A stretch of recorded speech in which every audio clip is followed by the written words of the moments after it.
वन्देऽहं श्रीगुरः श्रीयुतपदकमलं श्रीगुरून् वैष्णवांश्च श्रीरूपं साग्रजातं सहगणरघुनाथान्वितं तं सजीवं साद्वैतं सावधूतं परिजनसहितं श्रीकृष्णचैतन्यदेवं श्रीराधाकृष्णपादान् सहगणललिता श्रीविशाखान्वितांश्च।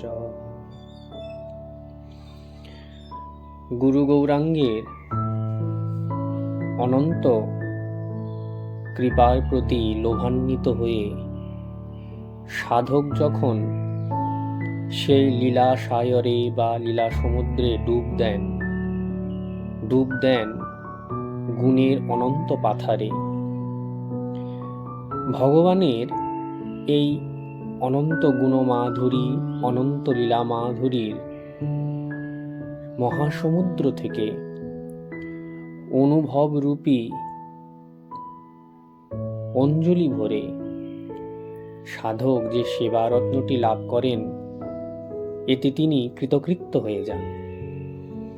ভগবানকে সুখ দিতে প্রতিটি পদক্ষেপে, প্রতিটি মুহূর্তে সাধক বদ্ধপরিকর থাকেন।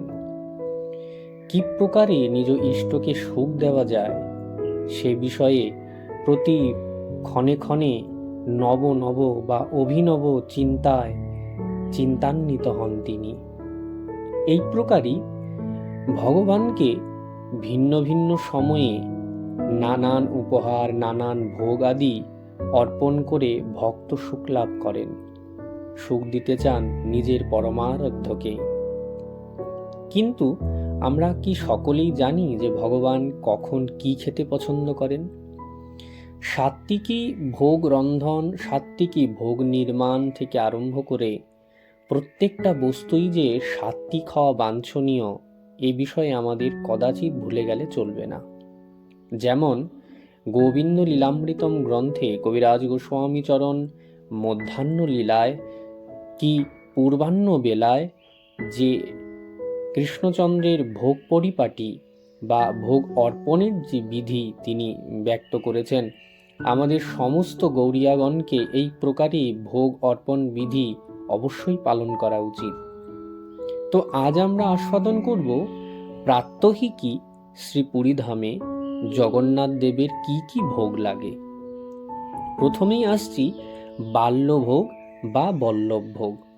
প্রতিদিন প্রাতঃ ৮ ঘটিকায় অর্থাৎ সকাল ৮টায় নীলাচলে মূর্তিকে বল্লভ বলে, তাই এই সময়ে যে ভোগ লাগে তাকে বল্লভ ভোগ বলে। বাল্যভোগের প্রধান উপকরণ হলো মূর্তি, এই জন্য বাল্যভোগ বল্লভ ভোগ নামেই পৃথিবী বিখ্যাত।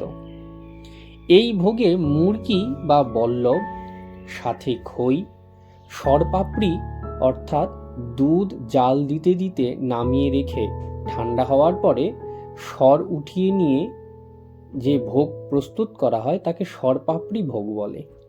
এরপরে মাখন, দই, খোয়া মন্ডা, খোয়া শব্দের অর্থ হচ্ছে ঘন ক্ষীর, এর সঙ্গে খণ্ড জাল দিয়ে নামিয়ে শেষে কিশমিশ, পেস্তা, বাদাম, বড় এলাচির গুঁড়ো, কর্পূর মিশ্রিত করে লাড্ডু প্রস্তুত করে বাল্যভোগে জগন্নাথ দেবকে অর্পণ করা হয়। এরপরে বল্লভ কোড়া। বল্লভ কোড়া হচ্ছে নারিকেল কুড়িয়ে তা গুড়ে জাল দিয়ে নামিয়ে ঘি, গোলমরিচ, লবঙ্গ ও বড় এলাচির গুঁড়ো, কর্পূর মিশিয়ে লাড়ু বানিয়ে তবে জগন্নাথকে দেওয়া হয়। এই হচ্ছে বল্লভ কোড়া প্রস্তুতির নিয়ম। এরপরে খণ্ডমন্ডা, নড়িয়া খুদি। নড়িয়া খুদি হচ্ছে 3টি অর্ধপক্ক অর্থাৎ অল্প পেকেছে এমন নারকেল কুচি কুচি করে 6 সরায় ভোগ। এরপরে ঘষা জল। ঘষা জল হচ্ছে একটি জায়ফল একটি মাটির ভাণ্ডে ঘষিয়ে তার মধ্যে জলের সঙ্গে কর্পূর মিশ্রিত করে জগন্নাথকে শীতল পানীয় রূপে ভোগ অর্পণ করা হয়। এই হচ্ছে জগন্নাথ দেবের প্রতিদিন নির্দিষ্ট সময়ে সকাল ৮টার ভোগ, যাকে বালভোগ বা বল্লভ ভোগ বলে। এই সময় একটা উড়িয়া ভাষায় কথা আছে যে প্রতিহারী বা পরিছা সুপকার অর্থাৎ শোয়ারকে বলেন, আহে শোয়ার, মহাশোয়ার, সকাল ধূপ শ্রী জগন্নাথ মহাপ্রভুঙ্ক অমৃত মনহি প্রস্তুতছে ঘেনিবা হেউ। অর্থাৎ, ওহে মহাশোয়ার, শ্রী জগন্নাথ দেবের সকাল ধূপের জন্য অর্থাৎ সকালের ভোগের জন্য আনিত উত্তম নৈবেদ্যগুলি গ্রহণ করতে আজ্ঞা হয়। এই কথা বললে সুপকার শ্রী জগন্নাথের ভোগ নিয়ে মন্দিরে গমন করেন। এই হচ্ছে বাল্যভোগ বা বল্লভভোগ। এরপরে আসি সকাল ধূপ বা রাজভোগ, যেটি প্রতিদিন 10টার সময় দেওয়ার বিধি। এই ভোগে এরুন্ডি প্রস্তুত হয় কলাই বাটা, আদা, হিং, কাঁচা জিরার গুঁড়া একত্র মিশ্রিত করে রুটির মতো করে নিতে হয়। তারপর একটি ফুটন্ত জলপূর্ণ মাটির হাঁড়ির ওপরে লোহার জালের ওপর কলার পাতার মধ্যে রেখে তারপরে হাঁড়ি ঢাকা দিতে হয়। বাষ্পে ওটি সিদ্ধ হয়। এটি ঠান্ডা হলে তার উপরে একটু শর্করা বা চিনি ছড়িয়ে দিতে হয়। এই হচ্ছে এন্ডুরি। এরপর হচ্ছে খিচুড়ি, কর্মবাই খিচুড়ি, অর্থাৎ 10 ভাগ চাল, 6 ভাগ আস্ত কাঁচামুগ, তার মধ্যে আদা, লবণ, হিং মিশ্রিত করে জাল দিয়ে যখন অর্ধসিদ্ধ হয়ে যায়, ঘি দিয়ে নামিয়ে সেটা হচ্ছে কর্মাবাই খিচুড়ি। এরপরে রয়েছে আদো পাচেলি, মাঠপুলি। মাঠপুলি কেমন? কলাইয়ের বাটা, আদা, হিং, কাঁচা জিরার গুঁড়ো, লবণ এবং গুড় মিশ্রিত করে ঘিয়ে ভাজা মাঠপুলি বা শক্তপুলি। তারপরে রয়েছে হংসকেলি, কলাইয়ের বাটা, আদা, লবণ, হিং, কাঁচা জিরার গুঁড়ো একত্র করে নাড়ু বানিয়ে ঘিয়ে ভাজা। এ হচ্ছে হংসকেলি প্রস্তুতের নিয়ম। এরপরে হচ্ছে হংসঝিলি। এই সমস্ত দ্রব্যগুলি অর্থাৎ কলাইয়ের বাটা, আদা, লবণ, হিং, কাঁচা জিরার গুঁড়ো জিলাপির মতো করে ঘিয়ে ভেজে শর্করা রসে ফেলে হংসঝিলি প্রস্তুত করা হয়।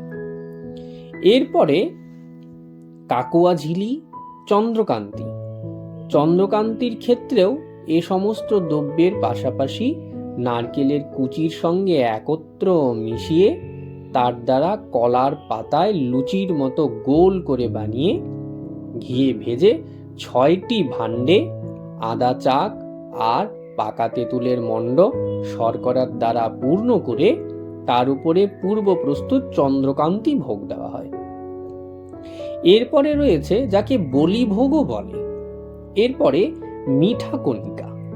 প্রত্যেক হাঁড়িতে 1.5 পোয়া খণ্ড তেজপাতা জলের সঙ্গে ফুটলে 14 ছটাক চাল, 8 পোয়া কাঁচামুগ ছাড়তে হয়।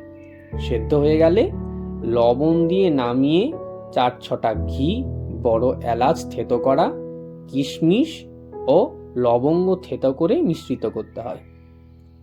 এরপরে শাক, চাপা নটে, উৎকল ভাষায় যাকে নেউটিয়া শাক বলে। লক্ষ্মীর পাচিত এই শাক না খেলে জগন্নাথ দেবের ভোগই হয় না, বা শাক যদি প্রস্তুত না হয় জগন্নাথ দেব ভোগ গ্রহণই করেন না। জল ও কাঁচা ঘিয়ে লবণ সঙ্গে শাক সিদ্ধ করে পরে আরেক ভাণ্ডে জিরা, হিং ফোড়ন দিয়ে শাকে মিশিয়ে দিতে হয়। এরপরে আলু কদলি ভাজা, পিঠাপুলি, কাঠ খিচুড়ি, এ সমস্ত নখুড়া খিচুড়ি, ম্যান্ডামুন্ডিয়া, বুন্দিয়া ক্ষীরি, মহাদেই প্রভৃতি রাজভোগ বা সকাল ধূপ ভোগে নিবেদিত হয়।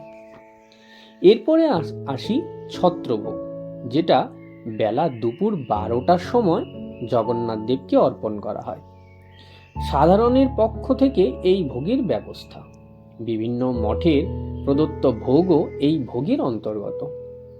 এর মধ্যে অন্ন, অরহর ডাল, ভগবান জগন্নাথ দেবের অরহর ডাল খুব প্রিয়।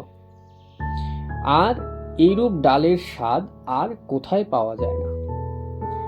বিশেষ করে বিউলি, মুগ, খেসারি, ছোলা, জগন্নাথ দেবের কখনো মটর ডালের ভোগ হয় না। তার মানে আমরা জানলাম জগন্নাথ দেব অরহর ডাল, বিউলির ডাল, মুগ ডাল, খেসারির ডাল, ছোলা জগন্নাথ দেবের ভোগে লাগে, কিন্তু মটর ডাল কখনো জগন্নাথ দেব ভোগ হিসেবে গ্রহণ করেন না। এরপরে মহুরা। মহুরা হলো বেগুন, কচু, কাঁচকলা, দেশি আলু, খাম্বা আলু, লাল আলু, মিষ্টি কুমড়া প্রভৃতি তরকারির সঙ্গে জিরা, গোলমরিচ, দারচিনি, তেজপাতা, বড় এলাচি, লবঙ্গ ও ধনিয়া বেটে মিশ্রিত করে সেদ্ধ করা হয়। এরপরে বেসর, শাক, অম্বল। অম্বল হচ্ছে চালতা থেতো করে তার সঙ্গে চাল বাটা, গুড়, সর্ষে বাটা, মৌরি বাটা, নারকেল কোড়া দিয়ে সিদ্ধ করে পূর্ববৎ সম্বরা দিতে হয়। এরপরে রয়েছে দহি কড়ি। দহি কড়ি প্রস্তুতের বিধি হচ্ছে দই, ছোলার বেসন, হলুদ ও লবণ একত্র করে ভিজা ছোলার সঙ্গে সিদ্ধ করে পূর্ববৎ সম্বরা দিতে হয়। এরপরে সাকর, রায়তা। রায়তা জগন্নাথ দেবের খুব প্রিয়। পানিক খারু অর্থাৎ চাল কুমড়া সরু সরু করে আমানি করে জলে সিদ্ধ করে ছেঁকে নিয়ে শীতল জলে ধুয়ে দই, কাঁচা সর্ষের বাটা, লবণ ও ধনিয়া পাতা কুচি কুচি করে মিশিয়ে জিরা ফোড়ন দেওয়া হয়। এরপরে পিতা অর্থাৎ তিক্ত। কাঁচা কলার মোচা, কাঁচা কলার থোর, বেগুন, কচু, কাঁচা কলা, দেশি আলু, খাম্বা আলু, লাল আলু, মিষ্টি কুমড়া প্রভৃতি পরিমাণ নারকেল কোড়ার সঙ্গে ভাজা মেথির গুঁড়ো, ভাজা জিরা, ভাজা গোলমরিচের গুঁড়ো, ভাজা ধনিয়ার গুঁড়ো মিশিয়ে সিদ্ধ করে পূর্ববৎ সম্বরা দেওয়া হয়। এরপরে গোটা বেগুন, মরিচ পানি, এরপরে গোটা কচু মরিচ পানি, বলি বামন মুগ, খুদ পিতা, ফড়ি শুক্তা প্রভৃতি উপকরণ জগন্নাথ দেবের ছত্রভোগে লাগে। এরপরে আসি দ্বিপ্রহর ধূপ বা মধ্যাহ্নভোগ, যা নির্দিষ্ট সময় প্রতিদিন অপরাহ্ন 2টা। বিড়ি বড়া, ধৌলা, এরপরে মনোহর, সরপনা, সুবাস পখাল। সুবাস পখাল হলো অন্ন সিদ্ধ করে মার গেলে সেই গরম অন্ন ঠান্ডা জলে ধুয়ে 9 হাঁড়িতে ভরা হয়।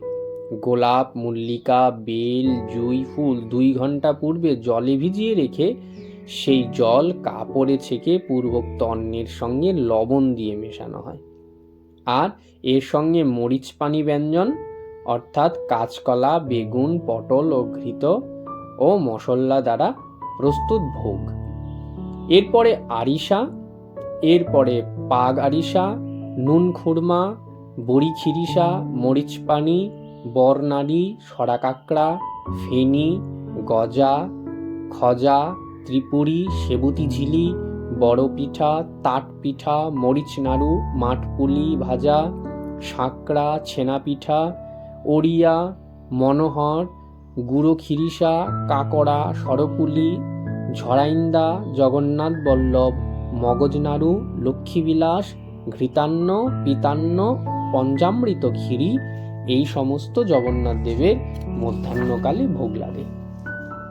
সন্ধ্যার বেলা ভোগ লাগে জেনামুনি অর্থাৎ কলাই ডালের মাঠপুলি, কলাই পুলি, কলাই ডাল, সোয়ারি, মান্ডুই, রসাবলি অর্থাৎ দুগ্ধ আর ছানা অর্থাৎ দুধ আর ছানা একসঙ্গে প্রস্তুত করা হয়, টাকুয়া, দধি পখাল, পারিজাতক, অমালু, সাকর, মরিচ নাড়ু, খয়রচুর, হংসবল্লভ, মালপুয়া, চারাইন্দা, চুলিয়া পখাল, চুপুড়া পখাল, পানি পখাল এই সমস্ত দ্রব্য নিবেদিত হয়। বড়শৃঙ্গার ধূপে ক্ষীরি খিরিসা, টভা পখাল, কদলি বড়া, সোয়ার পিঠা, মিষ্টি পখাল, দধি কাঞ্জি, কেলি, সরপুলি এ দ্রব্যসমূহ বড়শৃঙ্গার ধূপে সময় নিবেদিত হয়। এরপরে পহুড়া বা শয়নের সময় ঘষা জল, ডাব, তাম্বুল অর্পিত হয়। এরপরে আসছি বরাতি ভোগ। শ্রী জগন্নাথ দেবের উপযুক্ত নির্দিষ্ট ভোগ প্রকরণ প্রত্যহ তিথি বিশেষে সেগুলি পুরীধামের বিভিন্ন মঠ, সদাগত ব্যক্তিগণ বরাত বা ফরমাস দিয়ে সরু অন্ন, বগড়া অন্ন, মিষ্টি কণিকা, নাড়িয়া খিচুড়ি মুগ, অরহর, ছোলা চানা ও খেসারির ডাল, মহুর ইত্যাদি সমস্ত দ্রব্য প্রস্তুত করে জগন্নাথ দেবের ভোগ অর্পণ করা হয়। তো আজ আমরা জানলাম জগন্নাথ বিভিন্ন সময়ে কি কি ভোগ্যদ্রব্য গ্রহণ করেন। এরপরে আমরা শুনব যে মাস হিসাবে জগন্নাথের কখন কি ভোগ লাগে। আজ এ পর্যন্তই। জয় জয় শ্রী রাধে।